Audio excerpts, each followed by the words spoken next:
남성에게 다가가 신원 확인을 요구했습니다. 남성은 신랑이 끝에 신분증을 준 뒤 화장실을 간다며 밖으로 나가버립니다. 그런데 경찰 한 명이 뒤따라 나서는 듯 하다가 남성을 내버려 두고 다시 PC방으로 돌아옵니다. 이때를 놓치지 않고 남성은 불이 나게 계단 밑으로 달아납니다. 쳐다보고 있어야 되는데 등을 그렇게 결국에 매장까지 들어오시고 그랬단 말이에요. PC방 안 경찰들은 2분 넘게 남성이 도주한 사실도 모르고 있었습니다. 달아난 남성이 수배 중이라는 사실이 확인되고 뒤늦게인 남성을 찾았지만 이미 늦었습니다. 경찰은 수배범이 놔두고 간 가방 같은 증거물도 그냥 두고 떠났습니다. 도주한 40대 남성은 닷새 전 경남의 한 금은방에서 주인에게 흉기를 휘두르며 수천만 원 상당의 금품을 훔쳐 달아났습니다. 남성이 인터넷으로 강도 사건을 검색하는 걸 수상하게 여긴 한 시민이 기지를 발휘해 신고한 건데 경찰이 어이없게 놓쳐버리면서 신고자는 보복 범죄를 당할까 불안에 떨게 됐습니다. 저렇게 4명이서 와서 못 잡고 하는데 어떻게 불안해가지고 누가 신고를 하겠어요 지금. 경찰은 주변 순찰을 강화하고 신고자에게 스마트워치를 지급했습니다.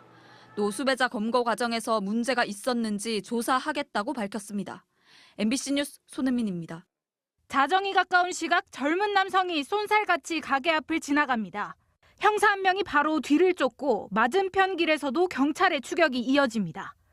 어젯밤 11시 50분쯤 경찰에 붙잡힌 피의자가 달아난 겁니다. 피의자는 이곳 여수경찰서 주차장에서 경찰의 주의가 분산된 틈을 타 도주했습니다. 21살 남성인 피의자는 청소년 성매매 알선 혐의로 경기도 시흥에서 붙잡혀 전남 여수로 압송됐습니다. 경찰은 여수경찰서에 도착하자 피의자를 차에서 내리게 한 뒤 세워뒀고 경찰 장비를 차에서 내리고 있는 사이 피의자는 내달리기 시작했습니다. 심지어 한쪽 손의 수갑은 뺀 상태였습니다. 경찰은 200m가량을 추격했지만 골목으로 사라진 피의자를 끝내 잡지 못했습니다.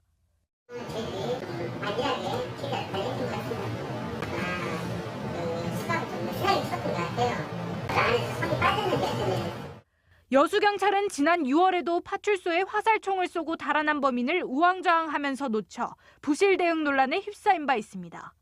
경찰이 몇 명이니까 그 사람을 한 명을 갖다 놓쳐버리냐고. 무서워 진짜.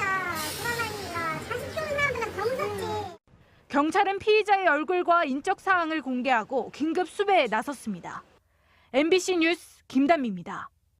경찰을 상대로 은행 강도 예행 연습을 한다면서 한 남성이 새벽에 여수의 한 파출소를 찾아가서 화살총을 발사하고 달아났습니다.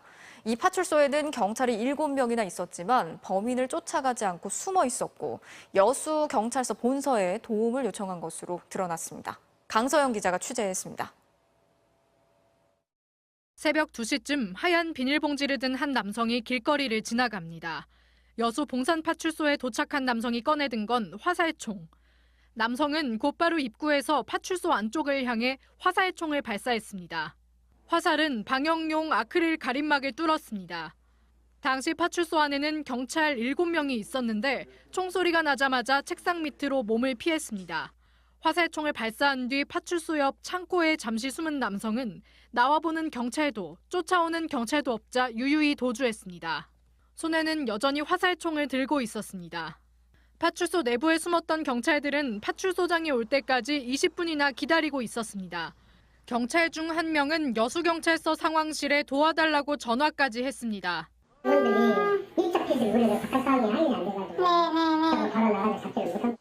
범인은 사건 발생 12시간 만에 파출소에서 5km 떨어진 곳에서 잡혔는데 도주 과정에서 수차례 옷을 갈아입고 가발까지 쓴 것으로 확인됐습니다. 특수 공무집행방해 등의 혐의로 구속된 남성은 해외 사이트에서 80cm 길이의 에어 화살총을 산 뒤 은행 강도를 하기 전에 예행 연습을 위해 범행했다고 진술했습니다.